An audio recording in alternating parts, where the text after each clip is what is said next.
S364. Sean menggendong Lian yang sejak Rangga pergi lagi tak henti menangis. Sean dan Lani masuk kamar rawat inap Rangga. Lian merentangkan kedua tangan pada Rangga yang terbaring di tempat tidur. Saat Lian memeluk Rangga, seketika tangis Lian berhenti. Dari tadi nangis gak berhenti-henti sampai muntah-muntah, ucap Lani pada Rangga. Emang gak diberhentiin sama Mbah? Kekeh Rangga. Mbah cuma menggeleng. Tangis Lian sepertinya bukan karena gangguan aneh-aneh. Lian mencemaskanmu dan Dora. Tadi saja meluk Dora erat banget di lobi rumah sakit. Jelas Lanita. Wiratama yang sudah berada di kamar sebelum Sean datang menatap tajam Rangga. Lain kali jangan bertindak sendirian lagi. Sudah tahu papa-papamu punya banyak anak buah. Kenapa memaksa beraksi buru-buru? Tandas Wiratama. Rangga tersenyum tipis seraya menundukkan pandangan. Maafin aku, ya. Kondisi Nawang mengkhawatirkan. Dia sedang hamil dan disiksa Argon. Aku takut terjadi apa-apa dengan gadis itu. Lagi pula ini hanya sabatan ringan. Aku memang agak terdesak karena masih mempelajari gerakan dia, mencari kelemahannya di mana. Tapi Dora muncul dan mengalihkan perhatianku. Konsentrasiku terpecah, ya. Rangga beralasan. Sudah ku bilang tunggu saja di mobil tapi ya gitu ngeel. Aku kan kaget lihat kau kan gendong Kak Nawang terus ditenang Argon. Ya aku refleks keluar mobil, ya.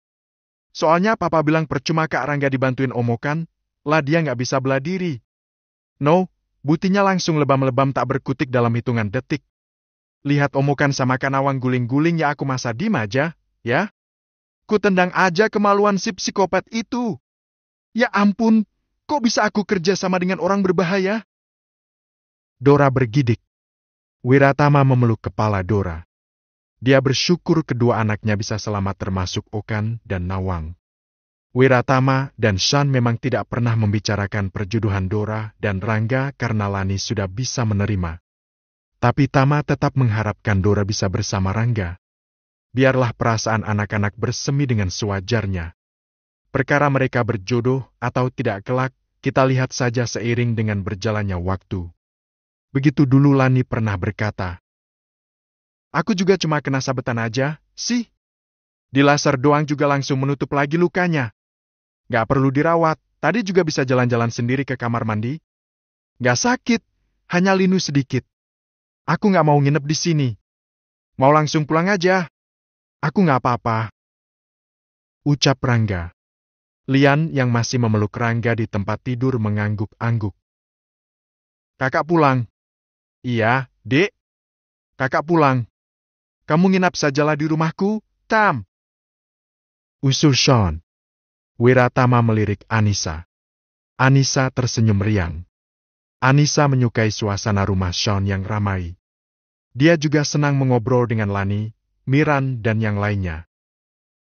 Ya, istriku selalu saja senang jika diajak menginap di rumahmu. Maklum, rumahku sepi. Nisa sering kesepian karena aku dengan papaku sibuk di perusahaan. Ucap Wiratama pasrah. Anissa memeluk Lanita senang mendengar ucapan suaminya. Kak Nawang gimana, Pak? Tanya Dora pada Sean. Biarkan dia dirawat di sini hingga pulih. Kasihan sekali dia harus kehilangan janinnya. Entah dia mengandung anak siapa.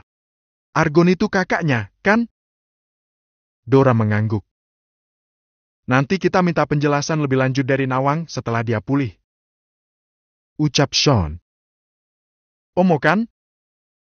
Tanya Dora lagi. Dia di lobi bersama seseorang. Jawab Sean. Semua memandangi Sean. Siapa? Tanya Lanita kompak dengan yang lain. Sean lupa jika hubungan Okan dengan seseorang masih dirahasiakan. Teman dekat Okan. Sudah, ayo kalau kita mau pulang sekarang. Sean mengalihkan pembicaraan. Semuanya sibuk bersiap-siap hendak pulang, sementara Lian tak mau lepas dari Rangga. Mungkin Lian menangis terus dari siang karena perasaannya kuat mengkhawatirkan Rangga dan Dora. ucap Lani pada Sean. Sean mengangguk dan merengkuh bahu Lani sembari keluar kamar. Sayang, siapa teman dekat Okan? Bisik Lani. Sean diam saja. Gitu ya kamu gak terbuka sama aku? Lani merajuk. Sean menggaruk pelipisnya. Aku gak bisa cerita, sayang. Itu privasi dia. Lani cemberut. Jangan-jangan Okan punya pacar istri orang, ya? Terka Lani. Sean menjentikkan jari ke dahi Lani. Esti, jangan keras-keras. Desis Sean. Hah, jadi benar? Kedua mata Lani membola sempurna. Sean serba salah menghadapi Lani. Nanti aku cerita di rumah, oke? Lani tersenyum dan merebahkan kepalanya di bahu Sean sembari berjalan menuju tempat parkir. Keesokan harinya, Dora melihat Rangga diam-diam dari atas balkon ruang bersantai. Rangga sedang berada di gazebo bersama teman-teman kuliahnya. Mereka sedang menjenguk Rangga. Dora menghela napas panjang dan dalam. Kenapa sih di mana ada Kak Rangga di situ pasti ada aja cewek yang cari perhatian? Dora mengerucutkan bibirnya sebal. Dia lalu duduk di sebelah Lani yang sedang merajut sebuah sweater. Ma! Panggil Lani. Lanita tak menyahut, dia hanya menoleh sembari tersenyum. Kak Rangga nggak capek apa ganteng terus? Janas hilang, tumbuh banyak banget itu teman-teman kampusnya pada heboh. Dora menjatuhkan kepalanya di bahu Lani. Terus harus diapain Kak Rangganya biar nggak banyak yang suka? Dora hanya mengedikkan bahu. Mama dulu ketemu papa kan di rumah ini terus nikah, ya? Mama perawat papa, ya? Papa kan ganteng, tuh. Banyak yang suka nggak sama papa? Banyak, dong. Tapi papa sukanya cuma sama mama. Sahut Lani percaya diri. Oh, iya. Dulu Om Els kan suka sama mama, ya? Om Els teman sekolah mama, kan? Kamu tahu dari mana Om Els pernah suka sama mama? Tanya Lani. Dari papa? Jawab Dora lugu. Lani mesem sembari menggeleng. Ma, semalam Om Okan ngilang tiba-tiba dari rumah sakit. Papa cerita nggak Om Okan lagi dekat sama siapa? Dora menggelendot di lengan Lani. Hush, kamu anak kecil kepo. Cetus Lani sembari tersenyum. Kasihan Om Okan ngejones terus, Ma, kalau Om Okan punya pacar kan aku ikut seneng. Sahut Dora. Jones itu apa? Tanya Lani. Jomblo ngenes, Ma, Kak Sisi kenyang banget ngeledekin Om Okan itu Jones. Tapi dasar Om Okan orangnya santuy, dia asik-asik aja sering kita ledekin. Jangan suka meledek orang tua, gak baik. Maksudnya sih bercanda, Ma. Tapi kan kita mana tahu hati orang. Dalamnya samudera bisa diselami, tapi kalau hati orang, hanya Tuhan yang tahu. Dan cenayang, Ma. Kikik Dora. Hush. Lah ya, itu Mbah sebenarnya bisa tahu isi hati orang, loh. Ujar Dora. Masa sih? Dora mengangguk. Cuma sudah pikun dan tua aja. Kok kamu bisa tahu Mbah bisa tahu isi hati orang? Dora mesem. Rahasia? Andai Lani tahu, Rindang pernah menyeletuk tentang isi hati Rangga pada Dora. Kakakmu sangat mengasihimu, Dora. Tapi kasih sayangnya padamu berbeda. Berbeda gimana, Mbah? Tanya Dora. Kamu ada di hati kakakmu bukan sebagai adik melainkan sebagai seorang perempuan. Lalu Dora terdiam. Kau pun sama. Nanti saat sudah benar-benar dewasa, kamu akan mengerti perasaanmu pada kakakmu dengan sendirinya. Dora mengingat kembali ucapan Rindang 1 tahun yang lalu. Dia melirik Rangga yang dikelilingi teman-teman kampusnya. Mungkin saat ini aku dan Kak Rangga masih menyimpan perasaan kami yang sebenarnya. Biarlah dia dengan dunia kampusnya. Aku pun menikmati masa remajaku di sekolah. Aku masih belum benar-benar mengerti perasaan yang kupunya untuk Kak Rangga. Dora berkata dalam hati. S365. Dora berjalan di sebelah Rangga. Dia sedang libur sekolah dan ingin ikut ke kampusnya Rangga. Halo, Dora. Ke kantin, yuk. Banyak menu oke. Lo. Hai, adek Dora. Kamu cantik banget, sih. Enggak, kamu meeting aja sama ketua senat soal workshop di Villa Puncak, biar Dora aku jagain. Dora, jangan mau ke kantin. Ke kafe depan kampus saja, yuk. Di sana suasananya lebih cozy. Semua ajakan teman gadis kampus Rangga berhamburan untuk Dora, karena mereka tahu siapa Dora. Semua yang ingin merebut simpati Rangga berbaik hati pada Dora. Jangan jauh-jauh dari kantin, kakak meeting di seberang kantin, jadi kakak bisa lihat kamu. Pesan Rangga. Dora mengangguk. Dia akhirnya ikut dengan Gina, gadis yang mengajaknya makan di kantin. Gina sibuk memesan menu yang kira-kira Dora akan menyukainya. Banyak amat, Kak. Minuman aja ada 2 macem. Gimana minumnya? Dora melongo melihat Gina memesan banyak minuman untuknya. Belum lagi aneka camilan lainnya. Makan aja, pilih yang enak yang mana. Kakakmu pasti lama meetingnya. Dia calon ketua senat baru, lo. Ucap Gina. Setauku Kak Rangga nggak mau jadi apa-apa di organisasi kampus. Dia ingin bebas. Sahut Dora. Sayang sekali, padahal banyak banget pendukungnya. Sesal Gina. Kakakmu belum punya cewek, kan? Gina bertanya dengan nada suara pelan. Dora memperhatikan Gina. Teman satu angkatan Rangga yang tidak kalah modis dari Janas. Janas pergi kuliah ke Venice, Italia.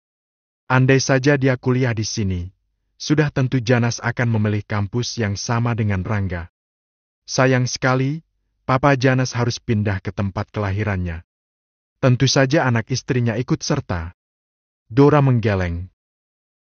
Serius belum punya cewek? Seganteng itu? Dora mengangguk.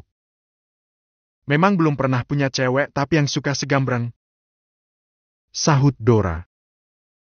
Memang tak ada satu pun cewek yang bisa menarik perhatiannya? Tanya Gina lagi. Dora kembali menggeleng. Duh, makin penasaran aku sama kakakmu, Ra. Gina berdecak manja. Bibirnya berwarna merah muda alami dan lembab. Dora menyukai Gina karena cantiknya tanpa polesan riasan wajah. Dari sejak SMU juga selalu banyak cewek yang main ke rumah. Malah ada satu yang deket. Tahu selebgram Janas, nggak? Kakaknya artis Alan Capstan? Tanya Dora. Tahu, dong. Kenapa sama Janas? Gina balik bertanya. Dulu deket banget sama Kak Rangga, tapi mereka nggak pacaran. Murni berteman. Soalnya Papa Janas sama Papaku rekan bisnis. Jawab Dora. Serius mereka cuma dekat doang? Tapi postingan Janas sekarang lebih sering di luar negeri. Ya memang dia pindah ke Italia. Cetus Dora melahap beef teriyaki rice bowl. Pertemanan mereka masih lanjut? Gina kepo. Masih, suka video call ANC mereka. Jawab Dora apa adanya. Yakin mereka nggak pacaran? Enggak, 100% yakin. Ucap Dora. Gina tampak senang. Peluangku gede dong ya buat dapetin hati Rangga. Dora diam saja. Mbah bilang, Kak Rangga cuma sayang sama aku. Jadi 1000 cewek yang ada di sekitar Kak Rangga nggak akan mempan. Dora mesem mengingat ucapan Rindang yang terkadang panjang kali lebar, tapi terkadang hanya 1 atau 2 patah kata saja. 2 jam berlalu. Dora betah duduk berlama-lama di kantin menunggui Rangga. Gina pun harus masuk kelas. Ada beberapa mahasiswa yang menegur Dora, tapi Dora tak peduli. Dia sibuk menonton drama Korea kesukaannya. Sesekali dia melihat ke arah ruang senat yang berseberangan dengan kantin, begitu pula dengan Rangga yang setiap 15 menit sekali mengecek keberadaan Dora. Rangga selesai meeting. Dia segera keluar dari. Sebenarnya dikasih makanan segini banyak sama Kak Gina. Tapi Kak Rangga bilang jangan pergi dari kantin. Jadi ya udah deh aku betelor di sini. Udah berapa telur yang kamu hasilkan? Kekeh Rangga. Dora hanya mencubit pinggang Rangga. Yuk, ke rumah sakit. Ajak Rangga menangkap pergelangan tangan Dora yang mencubit pinggangnya. Oh, ya, Argun gimana, Kak? Tanya Dora. Sudah diurus papa sama ayah. Udah masuk bui. Kemarin dari pihak kepolisian sudah menanyai Nawang. Kak Rangga juga penasaran pengen denger cerita Nawang. Yuk. Rangga menarik kepala Dora mesra. Dora mengangguk patuh. Keduanya berjalan menuju parkiran kampus dengan Dora yang menggelendot manja di lengan Rangga, dan Rangga sendiri yang terus saja memegangi kepala Dora. Halo, Rangga! Sapa seorang gadis. Dia adalah Eugenia Torres. Gadis cantik dan anggun, bunga kampus yang tak tersentuh. Banyak yang menginginkan Eugenia, tapi Eugenia tetap teguh dengan wajah dinginnya yang sanggup membekukan hati siapa saja yang ingin menyentuhnya. Oh, hai! Rangga menjawab datar. Adikmu? Tanya Eugenia. Rangga mengangguk. Kau mau pulang? Tanya Rangga. Eugenia mengangguk. Aku duluan. Ucap Eugenia melirik Dora dengan tatapan yang sulit diartikan. Rangga mengangguk. Eugene. Panggil Rangga pelan. Eugenie menoleh. Ya, hati-hati. Ucap Rangga seraya melepaskan rangkulannya pada Dora. Eugene tersenyum tipis dan kembali mengangguk. Dia masuk mobil lalu melajukannya melewati Rangga dan Dora dengan ekspresi datar. Tapi dari kaca spion samping, Eugene melihat Rangga lekat. Rangga melihat itu, dia menatap teduh ke arah kaca spion mobil Eugene. Dora melihat hal itu, dia tertegun. Tatapan apa itu? Keduanya tampak dingin tapi saling menyapa singkat. Dora menunduk, menatap sepatunya. Cantik. Puji Dora lirih. Rangga hanya mesem tipis lalu kembali merangkuh bahu Dora menuju mobilnya. Sepanjang perjalanan menuju rumah sakit, tatapan Rangga pada Eugene mengganggu pikiran Isadora. Dia tidak banyak bicara, hanya bermain ponsel dan mendengarkan musik melo kesukaan Rangga. Sudah sampai. Rangga tersenyum. Dora pun tersenyum. Keduanya segera menuju kamar VIP tempat Nawang dirawat. Kondisi Nawang sudah membaik. Dia hanya sering melamun dan terdiam. Nawang hanya ditemani Suzana. Tapi kali ini ada Okan di sana. Keguguran yang dialami Nawang mengingatkannya akan Saskia. Okan duduk di tepi pembaringan Nawang. Tatapannya tampak sendu, sementara Nawang merasa risih dan malu ditatap begitu rupa oleh Okan. Setelah berbincang sesaat dan memastikan Nawang tak apa-apa jika diajak bicara baik-baik, Rangga dan Okan bertanya tentang Argun. Nawang melambai pada Dora yang diam saja melihatnya dengan tatapan iba. Dora mendekat. Syukurlah, anak manis sepertimu tidak jatuh ke dalam perangkapnya. Aku senang. Nawang berbicara lirih dengan seolah senyum kelegaan di wajahnya. Bagaimana Kak Nawang bisa berkata seperti itu, sementara kakak pun kehilangan bayi kakak karena dia? Sahut Dora pelan. Nawang kembali tersenyum. Itu adalah anak Argon. Mungkin sebaiknya dia diambil lagi oleh Tuhan. Aku was-was memikirkan bagaimana nanti hidupnya andai lahir ke dunia memiliki ayah seperti Argon. Bagaimana bisa bayi itu anak Argon, bukankah dia kakakmu? Ucap Dora. Nawang menggeleng. Aku bukan adiknya Argon. Semua orang semakin terkejut mendengar ucapan Nawang kecuali Suzana. Aku bertemu Argon dan diselamatkan Argon saat diburu pamanku untuk dijual pada seorang mucikari. Entah kenapa Argon menemukanku di dekat tong sampah saat hujan dengan luka memar di sekujur tubuhku. Aku kabur dari rumah pamanku setelah banyak menderita. Argon adalah penyelamat hidupku. Dia merawatku dengan baik dan penuh perhatian. Aku tinggal bersamanya di tempat yang terpencil. Jeda sesaat. Semua orang menyimak cerita Nawang. Argon seorang pelukis sekaligus penulis. Dia menyanjung dan sangat memperhatikanku hingga aku kemudian jatuh cinta padanya dan rela menyerahkan segala apa yang sebelumnya aku pertahankan. Aku pun hamil, anak pertama. Jeda kembali. Suasana kamar tetap hening. Argon tidak menyukaiku karena aku hamil. Dia memberiku obat peluru kandungan. Aku terima, dengan alasan aku harus meneruskan sekolahku. Lalu kami pindah ke rumah yang kemarin kalian datangi. Aku mulai bersekolah di sekolah Tantrama, sekolah yang berada di bawah naungan Yayasan Bumi Ayu. Yayasan Bumi Ayu? Okan, Rangga dan Dora bergumam bersamaan. Ya, di sana. Sekolah kalian, bukan? Tanya Nawang pada Rangga dan Dora. Argon pertama kali melihat Dora di sekolah Tantrama. Dia ke sana hanya untuk menghapus data milikku di buku tahunan dan entah apa yang dia lakukan. Dia hanya ingin pihak sekolah menghapus data jika aku pernah bersekolah di sana. Itu terjadi saat aku mengandung anak kedua. Aku tak mau menggugurkannya lagi. Dia murka dan kemudian berubah kasar. Dora merasa sesak mendengar cerita Nawang. Rangga mengusap kepala Dora untuk menenangkannya. Kenapa aku tak mau menggugurkannya? Aku ingin mengikatnya agar tidak bermain-main dengan perempuan. Kalian tahu? Selama aku tinggal bersamanya, dia pernah membawa 2 orang perempuan lalu mengurungnya hanya untuk dijadikan mainan. Tidak, Argon tidak menyentuhnya.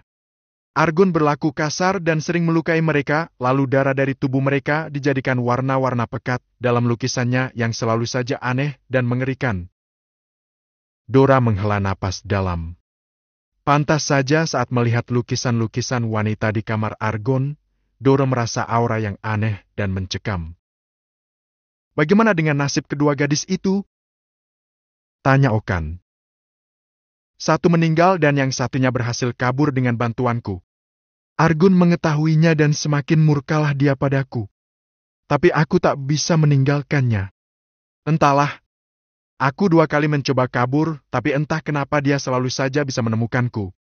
Argon mengancamku jika aku kabur untuk yang ketiga kalinya, dia memastikan tetap akan bisa menemukanku, meski harus berurusan dengan pihak yang berwajib, dan jika dia kembali berhasil menemukanku, dia tak akan segan-segan melenyapkanku. Dora meremat ujung dressnya, membayangkan jika dirinya saat itu tidak berhasil kabur, entah bagaimana nasibnya. Aku membencinya sekaligus menginginkannya. Aneh, bukan? Nawang tersenyum getir. Hingga dia bercerita tentang seorang gadis yang pandai menggambar bernama Isadora. Maka obsesinya pada seorang perempuan kembali meraja. Dia menginginkan Dora menjadi objek lukisannya. Aku tak bisa membiarkan Argon melakukan hal yang sama pada gadis lain. Di satu sisi aku cemburu, di sisi lain aku kasihan pada Isadora. Semuanya menghela napas lega. Keputusan Nawang membuat Dora kabur adalah keputusan yang tepat. Tunggu. Argon tahu tentang kehamilanmu yang kedua? Tanya Okan. Nawang mengangguk. Apa kau pernah dikasari dan terluka juga lalu dijadikan objek lukisannya? Tanya Okan lagi. Tidak pernah dikasari untuk dijadikan objek lukisan. Aku dikasari karena membangkang. Tapi sikap kasarnya padaku tidak sekasar pada 2 gadis sebelumnya. Entah apa karena dia mencintaiku atau apa aku tak mengerti. Kami hanya 2 orang yang hidup bersama, saling mencintai dan ya, entahlah hubungan apa yang sudah kami jalani selama ini. Nawang menghela napas dalam. Okan mengusap wajah berulang kali. Cerita Nawang sungguh mengenaskan sekaligus mengerikan. Dora saja sampai gemetar mendengar semua penuturan Nawang tentang dirinya dan Argon. Rangga sampai harus meremas jemari tangan Dora seraya merengkuh bau adiknya itu untuk menenangkan. Oh, ya, tolong pastikan pada siapapun yang berhasil membuat Argon masuk penjara agar dia tak bisa keluar lagi. Dia licin bagai belut. Dimanapun aku bersembunyi saja dia selalu bisa menemukanku. Aku takut Argon bisa kabur dari penjara.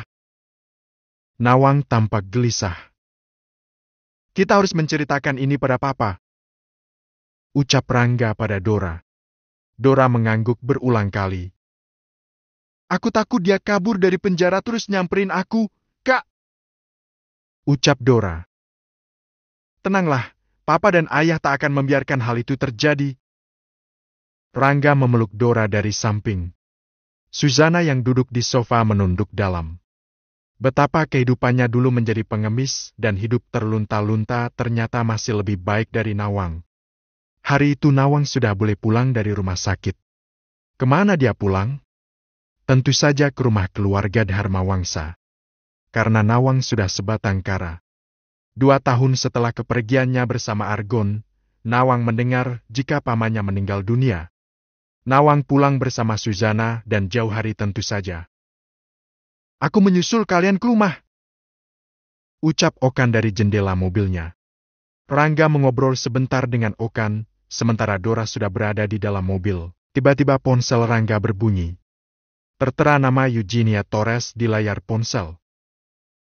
Kak, telepon! Panggil Dora. Rangga mengakhiri pembicaraannya dengan Okan lalu menghampiri mobil. Sebentar ya kakak, terima telepon dulu. Rangga menjauh, sangat jauh ke depan sana saat menerima telepon dari Eugene. Dora merasa heran. Selama ini setiap Rangga bersamanya, lalu ada kawannya yang menelepon, Rangga tidak pernah menjauh.